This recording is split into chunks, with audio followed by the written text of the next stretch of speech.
नमस्कार, मैं विशेखराज, CEO founder इजीवे global. चलिए आज हम बात करेंगे रेलवे अप्रेंटिसशिप के बारे में। बहुत सारे क्वेश्चंस आते हैं आप लोगों की, अप्रेंटिसशिप कहां से करना चाहिए, कहां से अप्रेंटिसशिप करेंगे कि हमको परमानेंट नौकरी मिल जाएगा, अस्थायी नौकरी मिल जाएगा और मेरा फ्यूचर सुरक्षित हो जाएगा।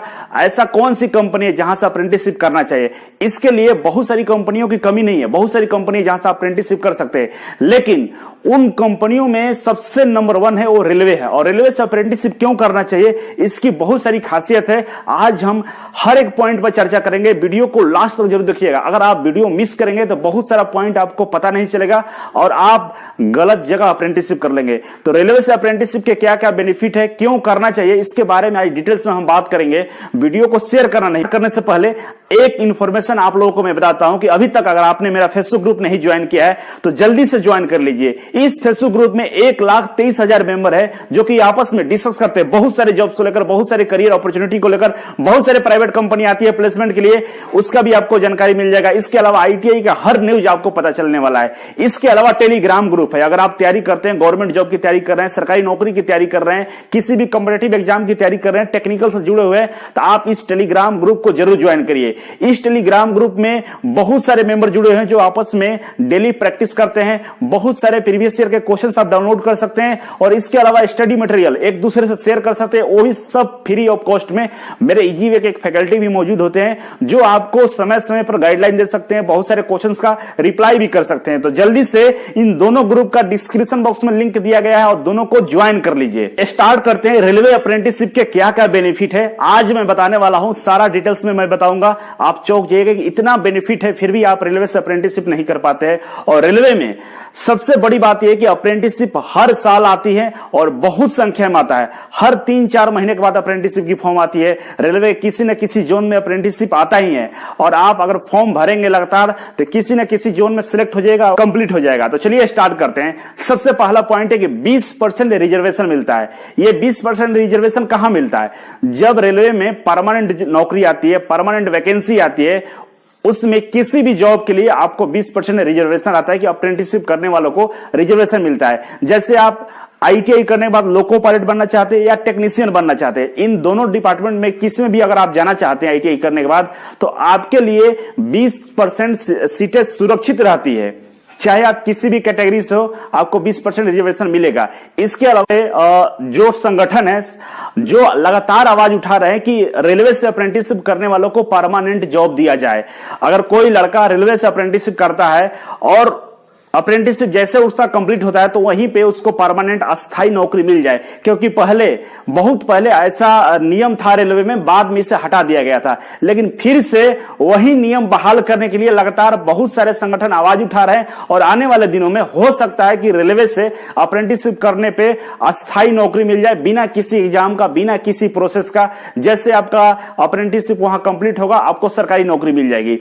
तो फ्यूचर को लेकर, भविष्य को लेकर आपको 2 फायदे हैं। अगर अस्थायी नौकरी नहीं मिलती है उस समय, तो जब भी कभी वैकेंसी आएगी, रेलवे का अस्थायी नौकरी आएगा, वहां पे 20% आपको रिजर्वेशन मिलेगा और आसानी से आप नौकरी ले लेंगे। सबसे बड़ा बेनिफिट है, अगर आपको बता दें तो आप चौंक जाइएगा। सबसे बड़ा बेनिफिट यह है कि रेलवे में जब परीक्षा होता है, एग्जाम होता है, और 20% रिजर्व वाले जो अप्रेंटिसशिप करने वाले लोग होते हैं, उनका कट ऑफ बेहद ही कम होता है। रेलवे का सबसे हाईएस्ट कट ऑफ वाला कोई जोन है तो इलाहाबाद जोन है, जिसमें सबसे ज्यादा कट ऑफ जाती है। और उसका एग्जाम्पल के माध्यम से आपको हम बताना चाहूंगा कि वहां पे अगर जनरल कैटेगरी का कट ऑफ 74 है, उसके मुकाबले जनरल ही कैटेगरी का जो अप्रेंटिसशिप किया उसका कट ऑफ 41 होता है। आपको पता होगा कि जनरल कैटेगरी में सबसे ज्यादा कट ऑफ जाता है।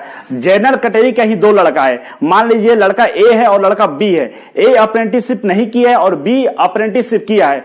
ए वाले का कट ऑफ जो अप्रेंटिसशिप नहीं किया है उसका 74 जाएगा, तो बी जो जनरल कैटेगरी से है, सेम कास्ट से है, और उसका कट ऑफ 41 जाएगा। तो देखिए कितना बड़ा डिफरेंस है। इतना बड़ा डिफरेंस आपको मिलने वाला है। इसलिए रेलवे से अप्रेंटिसशिप करेंगे तो आपको मिनिमम कट ऑफ जाएगा और आसानी से नौकरी मिलने के चांस बढ़ जाते हैं, क्योंकि 41 जो कट ऑफ है 74 के मुकाबले ये नंबर काफी कम है और आसानी से आप तैयारी करके थोड़ा बहुत तैयारी करके नौकरी आसानी से पा सकते हैं। तो 20% रिजर्वेशन के वजह से कट ऑफ सीधे 74 से 41 पर जाता है और इस तरह ये सारे जोन का कट ऑफ लगभग इसी के समानांतर में होते हैं, कहीं 42, कहीं 43, कहीं 40, इसी के आसपास कट ऑफ आपको दिखाई देंगे। तो दूसरा सबसे बड़ा फायदा है कि परमानेंट अस्थायी नौकरी में जब आप एग्जाम देते हैं तो सबसे मिनिमम कट ऑफ आपको मिलने वाला है। बड़ा फायदा होने वाला है कि अप्रेंटिसशिप करने वाले छात्रों को मिनिमम कट ऑफ पे सिलेक्शन हो जाएगा। तो इस तरह से आपको दूसरा फायदा ये मिलने वाला है। तीसरा सबसे बड़ा फायदे के बारे में, तीसरा सबसे बड़ा फायदा यह है कि आपको परमानेंट होने के चांसेस है, क्योंकि लगातार बहुत सारे संगठन रेलवे पे दबाव बना रहा है कि अप्रेंटिसशिप करने वाले छात्रों को परमानेंट नौकरी पे रखा जाए। और उनके पीछे उन लोगों का जो लॉजिक है वो लॉजिक ये है कि एक लड़का आईटीआई करता है, आईटीआई में बहुत सारे एग्जाम को क्वालिफाई करता है, इसके बाद अप्रेंटिसशिप में सिलेक्शन होता है। अप्रेंटिसशिप में जब सिलेक्शन होता है तो वहां पे जाकर बहुत सारा काम सीखता है, बहुत सारे एक्सपीरियंस लेता है। इसके बाद उस छात्र को बाहर क्यों निकाला जाए, जब रेलवे से उन्होंने सारा चीजें कंप्लीट कर लिया है, सारा एक्सपीरियंस ले लिया है, आपके डिपार्टमेंट के बारे में अच्छे से जानकार हो गया है, तो फिर उसको क्यों निकाला जाए। इसी लॉजिक पे रेलवे के पास बहुत सारे संगठन ने कंप्लेन किया कि रेलवे से अप्रेंटिसशिप करने वालों को परमानेंट कर दिया जाए। रेलवे की तरफ से भी बताया गया कि इस पर विचार किया जाएगा, नया नियमावली बनाया जाएगा जिसमें अप्रेंटिसशिप करने वालों को परमानेंट कर दिया जाएगा। आने वाले दिनों में आपको केवल अप्रेंटिसशिप करने के बाद परमानेंट नौकरी मिल जाएगा, जो कि बेहद ही खुशी की बात है। तो इस तरह से तीसरा फायदा आपको मिल जाएगा कि रेलवे में परमानेंट नौकरी मिल जाएगा अप्रेंटिसशिप करने के बाद।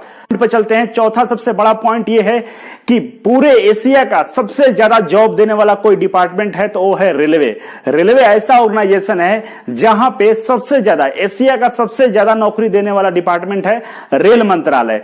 तो आप समझ सकते हैं, आप बहुत सारे मैसेज आ रहे हो कि निजीकरण हो रहा है, ये हो रहा है, वो हो रहा है, उस पर ध्यान नहीं देना है। निजीकरण की जो प्रोसेस है उसमें रेलवे ड्राइवर और टेक्नीशियन मतलब तकनीकी विभाग को निजीकरण नहीं किया जाएगा, वो भारत सरकार, भारत रेल मंत्रालय के तरफ से भी नियुक्त किए जाएंगे। तो आईटीआई के फील्ड में निजीकरण को लेकर रेलवे की तरफ से कोई ज्यादा टेंशन वाली बात नहीं है।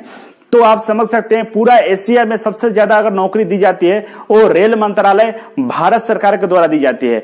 तो बहुत बड़ी मात्रा में वैकेंसी आती है। रेलवे से अप्रेंटिसशिप करने पे आपको बहुत बड़ा अपॉर्चुनिटी मिलेगा। रेलवे का अगर आप तैयारी करेंगे तो यहाँ पे नंबर ऑफ सीट जो है बहुत ज्यादा होता है, उसके ऊपर से अप्रेंटिसशिप किए रहेंगे तो आपको आसानी से नौकरी मिलने की चांसेस बढ़े। दूसरे डिपार्टमेंट में देखेंगे, भारत के जितने भी पीएसयू है, BHEL, NTPC, ISRO, SAIL, DRDO इत्यादि में, तो सीटों की संख्या काफी कम होती है। 100, 200, 50, 20, 10 इस तरह की सीटें निकाली जाती है। लेकिन रेलवे में बहुत बड़ी संख्या में सीटों की संख्या होती है, बहुत बड़ी मात्रा में वैकेंसी निकाली जाती है और जहां पे आसानी से आप नौकरी ले सकते हैं। तो मैं चाहूंगा कि आप रेलवे पे फोकस करें, रेलवे से नौकरी ले और आसानी से आपको नौकरी मिल जाएगा। अगर आपका एज कम है, 18 साल है, तो आप रेलवे से कोशिश कीजिए कि अप्रेंटिसशिप कर ले। अगर रेलवे से अप्रेंटिसशिप नहीं मिलता है तो सरकारी कंपनी से ही अप्रेंटिसशिप करने का कोशिश कीजिएगा कि आने वाले दिनों में आपको इसका बेनिफिट मिल जाए। अभी फिलहाल देखा जा रहा है कि हर जगह अप्रेंटिसशिप वालों को मांगा जा रहा है, मतलब कोई भी वैकेंसी आ रही है वहां पे लिख दे रहा है कि अगर आप अप्रेंटिसशिप किए हैं तभी आप इस फॉर्म को भर सकते हैं। आईटीआई के साथ अप्रेंटिसशिप मांगा जा रहा है, तो मेरे ख्याल से फ्री है तो अप्रेंटिसशिप आप करना चाहिए। इतने सारे बेनिफिट है जो रेलवे से आपको मिलने वाला है अप्रेंटिसशिप करने पे। तो वीडियो कैसा लगा लाइक जरूर कीजिएगा, क्योंकि वीडियो बनाने में बहुत मेहनत लगता है। आप लोगों के डिमांड पे मैंने इस वीडियो को बनाया था। शेयर जरूर कीजिएगा कि बहुत सारे बच्चों को इसका बेनिफिट मिल सके, सबको ये नॉलेज में रहे। तो चलिए, अगर आप गवर्नमेंट जॉब का तैयारी करना चाहते हैं, सरकारी नौकरी का तैयारी करना चाहते हैं, तो पूरे भारत का एकमात्र कोचिंग आईटीआई छात्रों के लिए इजी वे कोचिंग ज्वाइन कर लीजिए। यहां पे आपको हॉस्टल सुविधा भी है, क्लास सुविधा भी है और आपको हर तरीके से आपको तैयारी कराई जाती है। हॉस्टल में रहेंगे तो discussion classes, test series, practice set इत्यादि सब फ्री ऑफ कॉस्ट में आपको दिए जाते हैं। मिनिमम फी है, एक बार पैसा जमा करना और लाइफ टाइम आप पढ़ सकते हैं जब तक आपकी नौकरी नहीं मिल जाती है। तो इजी वे कोचिंग का जो हेल्पलाइन नंबर है, इस पर कॉल करके आप इसके बारे में डिटेल्स में जानकारी ले सकते हैं। लॉकडाउन के बाद कोचिंग स्टार्ट होगा, तैयार रहिएगा, जरूर रहिएगा, ललता आपको जरूर मिलेगा। एक बार इजी वे कोचिंग जरूर ज्वाइन कीजिएगा। तो चलिए, आज के लिए बस इतना था। Thank you so much. फिर मिलते हैं आपसे एक नई वीडियो, एक नई जानकारी के साथ। तब तक के लिए नमस्कार।